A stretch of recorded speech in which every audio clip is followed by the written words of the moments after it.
pays aujourd'hui, découverte ou redécouverte de notre invitée Solange Alain, qui est artiste peintre plasticienne. Aujourd'hui, elle nous accueille dans son atelier à Rivière-Roche.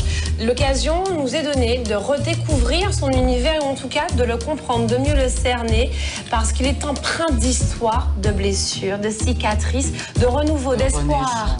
Exactement, de renaissance. Comment ça va, Madame Alain? Bien. C'est vrai? Bien. Bien. Je suis dans l'espace que je préfère. C'est vraiment... C'est ma deuxième maison ici, si c'est pas ma première. Et donc, ben voilà, bien. Depuis combien de temps êtes-vous ici, à Rivière-Roche? Pas longtemps, ça fait 1 an et demi. 1 an et demi.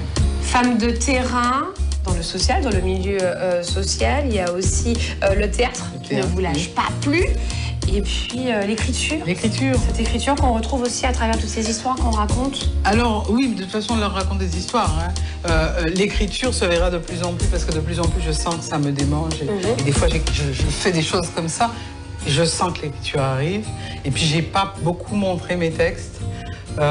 Seules les personnes qui fréquentaient des soirées poésie assez intimistes ont entendu ce que je dis. Ou alors... quand j'ai exposé seul, je signe mes vernissages en disant des textes en rapport avec ce que je dis, parce qu'en fait, je réfléchis à la même problématique depuis un moment.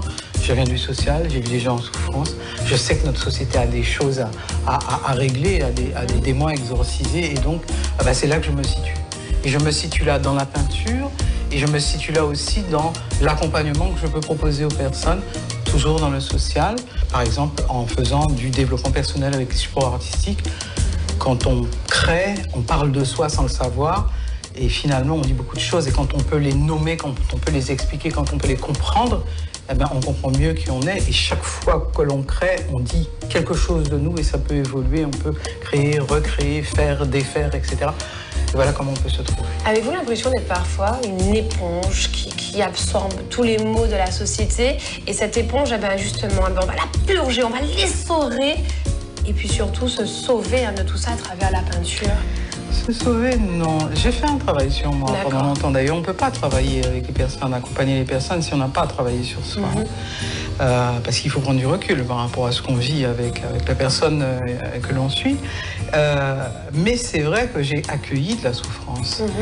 Il m'est arrivé quand j'étais j'étais dans cette double vie, ce que j'ai appelé une double vie à une époque, le théâtre le soir et puis la journée le bureau. Et quand j'étais derrière mon bureau, que j'avais quelqu'un en face de moi, il m'arrivait à certains moments, même quand l'entretien avait duré, parce que la personne en avait besoin, il m'arrivait de faire un break, de fumer ma petite cigarette, parce que ça avait été trop dur à encaisser. Il y a des souffrances qu'on ne soupçonne pas ici. C'est des trucs... Des fois, j'avais l'impression d'avoir été projeté 40, 50 ans en arrière, mais à des époques que je n'ai pas connues. Voilà. Explorons cet univers avec quelques toiles ici exposées, et puis en deuxième partie également, d'autres histoires à raconter et à voir de l'autre côté. Par exemple ici, qu'avons-nous?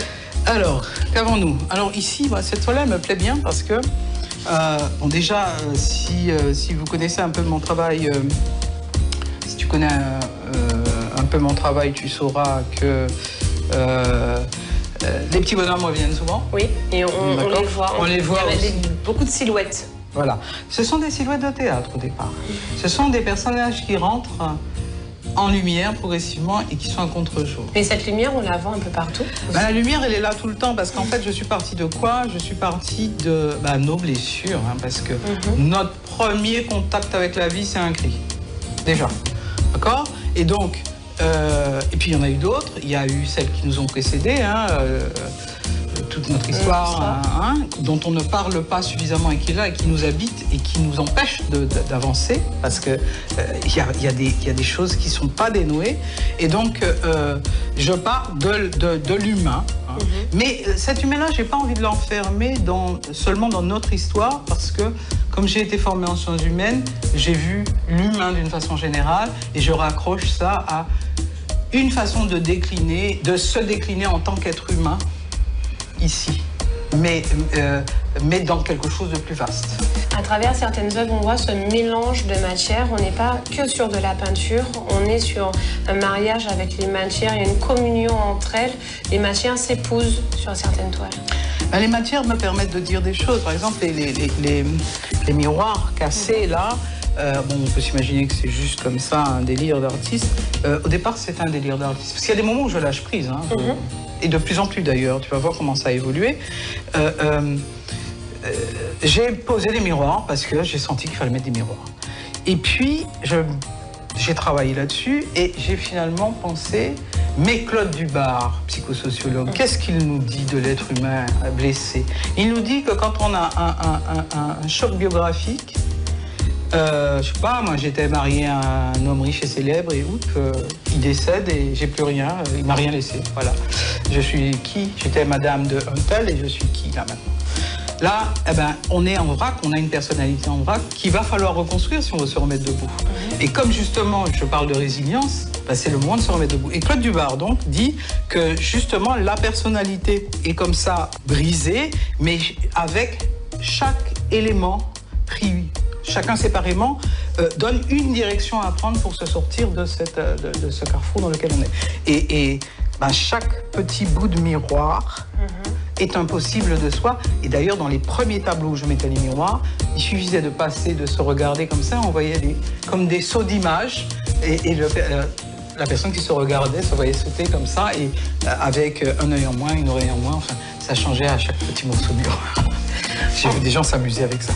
Et alors là, les personnages, j'aime bien, par rapport à ce que je dis, ce tableau-là, parce que, qu'est-ce qu'on fait? On va dans la lumière, on reste dans l'ombre. On ne choisit pas vraiment notre camp. Bon, allez, hop, je suis pessimiste et tant pis si je suis dans l'ombre. Voilà. Et d'ailleurs, ce tableau-là, je l'avais signé 4 fois. Et puis finalement, je me suis dit, je vais mettre un système pour que la signature tourne. Et en fonction de l'humeur du jour, bah, voilà.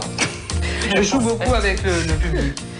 J'ai toujours joué avec le public. Et puis, il y a également, on a vu tout à l'heure, celle-ci aussi, ici, et celle-là. Alors, parce que ça fait partie de l'évolution. Qu'est-ce qui se passe? Au début, j'ai travaillé sur des châssis. Là, ce sont des cadres, simplement. Mais au début, j'ai travaillé sur des châssis et j'ai construit autre chose. J'ai enlevé la toile et j'ai construit autre chose, l'individu devenant autre chose que ce qui se fait traditionnellement. En fait, quand on peint de façon traditionnelle, on est sur une toile. D'accord? Mais là, on change la façon de peindre. Et progressivement, je suis en train de me rendre compte que je vais vers la sculpture. Je ne sais pas jusqu'où je vais aller. Voyons cette deuxième salle aussi dans l'atelier avec toutes ces histoires qui s'entremêlent et puis également qui se suivent. Des thématiques, je me promène comme ça dans l'humain, comme je disais, ça vient. D'ailleurs, ça m'a été inspiré par, je pense que c'est venu du premier attentat qu'il y a eu à Paris. Parce que je me suis dit, mais il faut être vraiment mal pour accepter de, excusez-moi, de foutre en l'air sa vie comme ça, au prix de quoi, et pour tuer d'autres, voilà. D'ailleurs, c'est celui-là qui m'a permis de comprendre que c'était bien là que j'étais. Ces personnages plus ou moins grands qui se projettent sur les murs, ça fait de jolies choses quand on a la bonne lumière là. Alors, de temps en temps, je reviens chez nous et on voit, par exemple ici, la cale d'un bateau négrier. Là, par contre, c'est pris dans la toile, c'est un effet pour montrer qu'on est... dire un bateau sans vraiment le montrer. Pareil, je parlais tout à l'heure d'allier et une interrogation sur comment on crée, comment on peint, et une interrogation sur qui on est. Et là, on est dans la transformation du cadre. Le cadre, vous voyez, il existe de moins en moins. Ça, c'est un cadre qui est un cadre qui sert à fixer de la soie quand on peint sur la soie. Et ce que j'ai aimé dans ce cadre, c'est que c'est un cadre réglable. Le cadre peut être aussi grand que là, il suffit simplement de déplacer tout ça. Ça s'appelle esprit d'ouverture. Et alors, ça se regarde comme ça. Ça reprend encore... Il y a souvent des choses en rapport avec l'élévation de l'âme, voilà. C'est bien, ce qui est intéressant, c'est que j'accueille le travail de Solange comme une espèce de maïeutique artistique. J'ai l'impression qu'on essaie d'accoucher justement tout ce qu'on a à l'intérieur et on sent que tout ce qui est psychanalyse, etc., ça a eu aussi une influence. On se remet pas. Et puis c'est cadeau. C'est cadeau, je veux dire. Je disais tout à l'heure, si j'avais pas pris du recul par rapport à ce que je suis, j'aurais jamais montrer ça. C'est parce que je sais la richesse de faire un vrai travail en profondeur. Il y a quelques années, je rasais les murs. Hein. J'étais timide de chez timide. Solange Alain, notre invitée ici dans Mon Pays. Si vous souhaitez revoir cette émission, vous pourrez bien sûr vous rapprocher du site internet de Martinique Première. Je vous dis à très bientôt. Merci. Au revoir et merci.